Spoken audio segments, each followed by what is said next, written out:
From the dawn of time, humans have naturally been a violent species. Ancient cave drawings show the violent desires and thoughts of man. When movies were first created, they were often short and simple, with films like the Roundhay Garden Scene and Traffic Crossing Leeds Bridge. They did not have much, if any, of a story. They simply showed off the new technology of being able to capture real events on tape.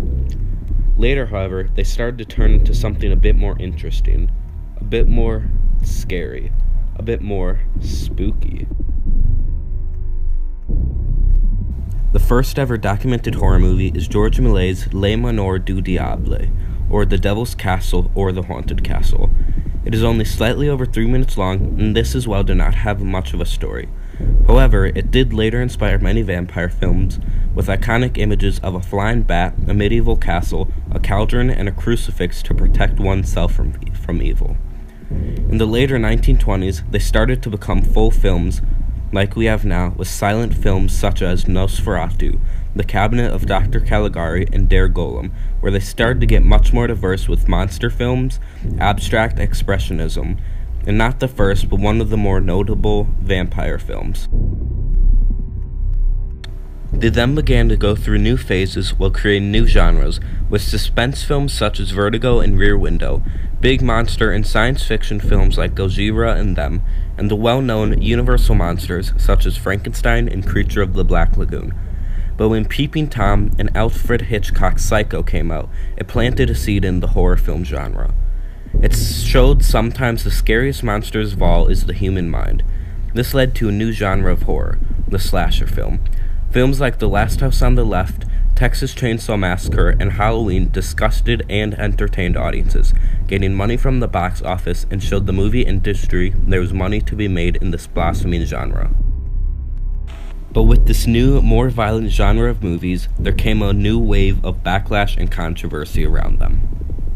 Backlash against these films eventually led to protests, groups against the films, and the public hating them. But producers and directors took a stand and continued to make the films and following their passion.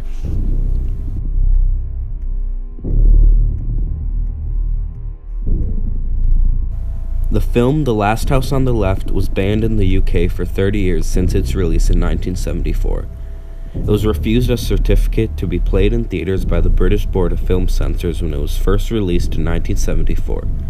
In 1980 and 1981, the movie was released for home video, but then in 1982 it was put on the Department of Public Prosecution's list of video nasties, which once again banned it in the UK.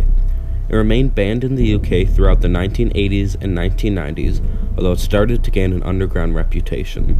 It was not until May 2003 that the film could finally be released on DVD in the UK, and even then had 31 seconds of the film cut. But in March 2008, it was able to be released to the public uncut.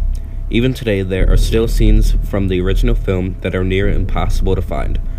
Many people who dislike the film would steal copies of it and burn or destroy the copies. Some releases of it as well cut certain parts to be able to sell it easier. So from all the outrage over the film years ago, it is still hard to find parts of the original film because of a group of people disliking its content. During the 1980s, horror movies in Britain were very different than American and Italian horror. British horror never went through a time where slasher films became as big as they did in America. So when a full-out slasher film, such as Silent Night, Deadly Night, came to Britain, the audiences were disgusted.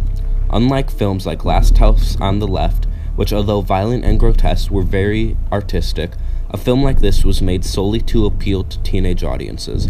But this film was controversial not just because of its violence, but because the person doing the violent acts was dressed as a childhood idol. Santa Claus. Many of the commercials for the film showed the Santa disguised killing in that costume, which led to why parents would think it would lead to children being scared of Santa Claus. The film also dealt partly with the religious background of the killer, which could also very well have led to the controversy. In a segment of a holiday episode of the show Siskel and Ebert, Siskel called out the filmmakers by name in an attempt to publicly humiliate and antagonize the filmmakers.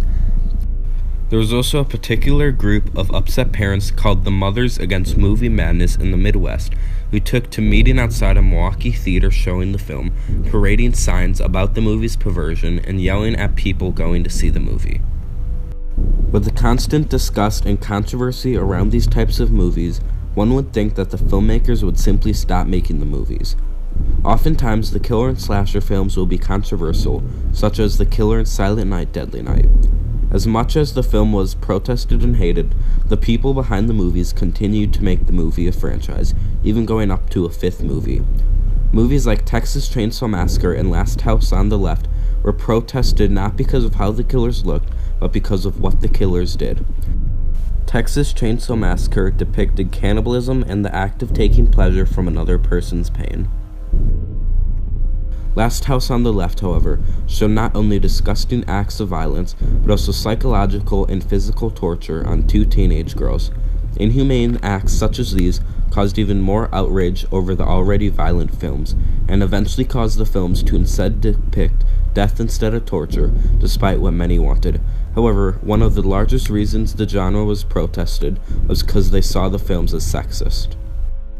They thought because the constant female nudity and there was often more girls killed than guys, it meant that the filmmakers were sexist. Throughout the history of cinema, the films of that time will reflect the social and political position of that time. Horror movies have changed through time because the general public's fears will also change through time. Older silent films such as Nosferatu depicted an odd-looking supernatural thing because at the time many people feared the unknown. In the 1950s, films such as The Blob, Them, and War of the Worlds started to merge the science fiction genre with horror. At the time, new technology was beginning to emerge, and this started to scare many people, but the reflection between the two became biggest with the slasher genre, when the world itself was horrifying enough without being compared to horrifying acts of violence in movies.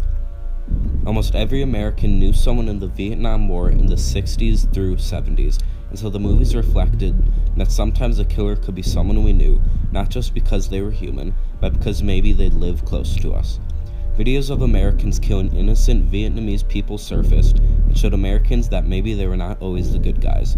Cinema reflected these fears by showing that sometimes the scariest monster of all is one of us. And while this idea is scary to many, maybe that's what we all need in a film. Something that we can relate to, because it reminds us of our real life. Because as much as these violent films are protested, if there's an audience that will see the movies will be made. And as long as there's fear in the real world, there will be fear on the movie screen. But no movie can truly reflect how terrifying everyday life is. And maybe that's why people are so scared of slasher films.